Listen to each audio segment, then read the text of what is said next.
Nama Anies Baswedan kini dipasang-pasangkan dengan mantan Panglima TNI yang kini kader PDI Perjuangan, Andika Perkasa dalam pemilihan Gubernur Jakarta.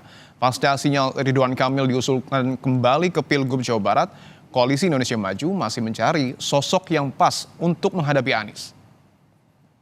Nama-nama yang kemudian sekarang muncul, salah satunya Pak Andika menjadi salah satu calon yang nanti kita akan lihat baiknya itu akan kita calonkan di mana, karena termasuk peluang Anies Andika, Mbak. Menarik. Ini kedua kalinya Ketua DPP PDI Perjuangan yang juga Ketua DPR Puan Maharani mengomentari Anies yang digandengkan dengan PDIP.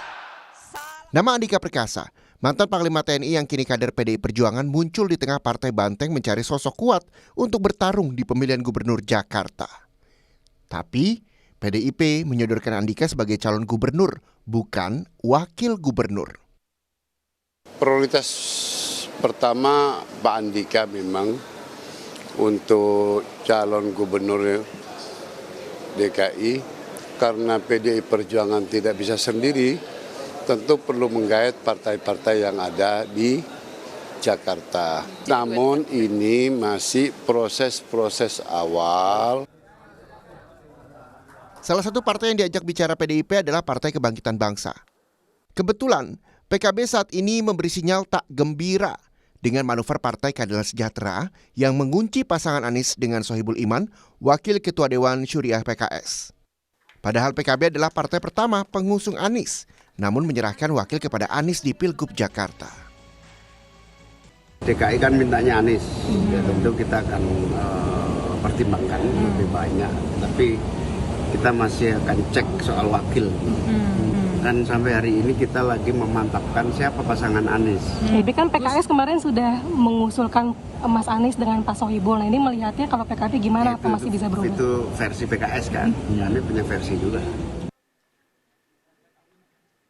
Melihat sikap PKB, pekan ini PKS melunak dengan menawarkan negosiasi.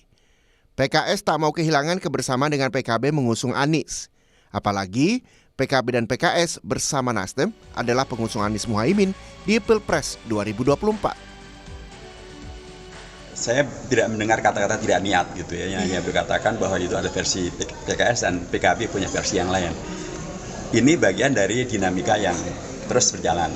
Tetapi saya berkeyakinan bahwa akan ada komunikasi yang saling menghormati dan konstruktif antar pimpinan PKS, pimpinan PKB, dan saya yakin semuanya bertemu di kata kunci Pak Anies, gitu kan.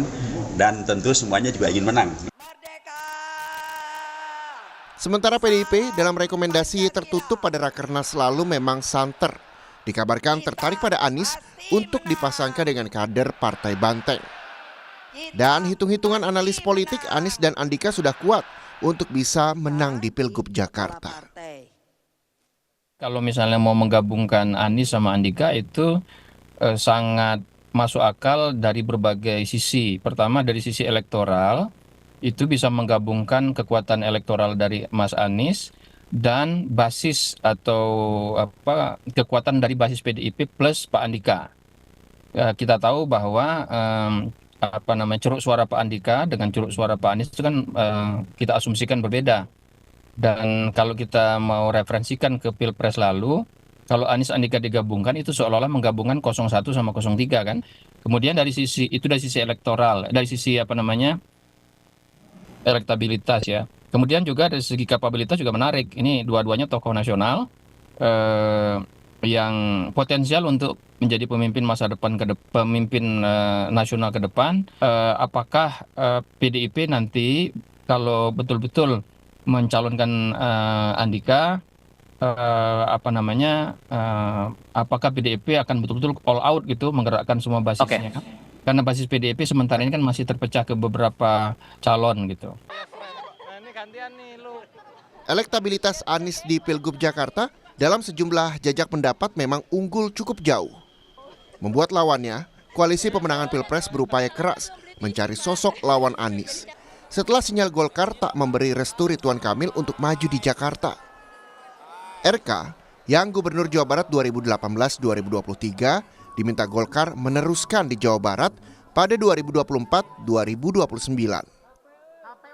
Nah, kemudian kami merekomendasikan idealnya Ridwan Kamil itu tetap di Jawa Barat. Ini soal ketokohan ya. Nah, ketokohan itu kan bisa diuji dari sejauh mana selama ini proses interaksi yang terjadi di antara tokoh itu dengan masyarakat. Dan itu yang paling gampang lihatnya adalah dari survei. Dan dalam Koalisi Indonesia Maju ini munculkan saja nama-nama yang lain ya. Misalnya di Gerindra itu ada Pak Riza Patria, ada nama Budi Jiwandono, ada Ibu Saras ya.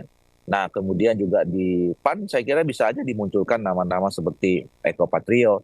Nah, termasuk kalau kemudian ada teman-teman PSI yang mengusulkan nama Pak Kaisang, sisa 1,5 bulan lagi ini untuk mencari siapa nanti pada akhirnya diputuskan secara final, yang intinya judul besarnya itu adalah semuanya ingin menang. Tidak ada partai politik atau siapapun di antara kita kalau ingin bertanding, ingin berkompetisi, tidak ingin menang. Pasti semuanya ingin menang. Ini kan